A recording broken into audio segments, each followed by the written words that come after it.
one thing about Spain is that their drone regulation is very, very strict. In fact, you can't fly drones over populated areas. So a lot of the YouTube videos you see don't have drone footages from cities like Madrid or Barcelona. One of the places that allows drone flights is actually here in this town of Buitrago, but not in the town center, just across the river.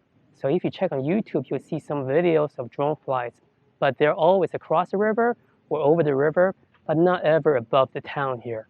But through the magic of a long pole and a 360 camera, you can do some simulated drone flights. So enjoy.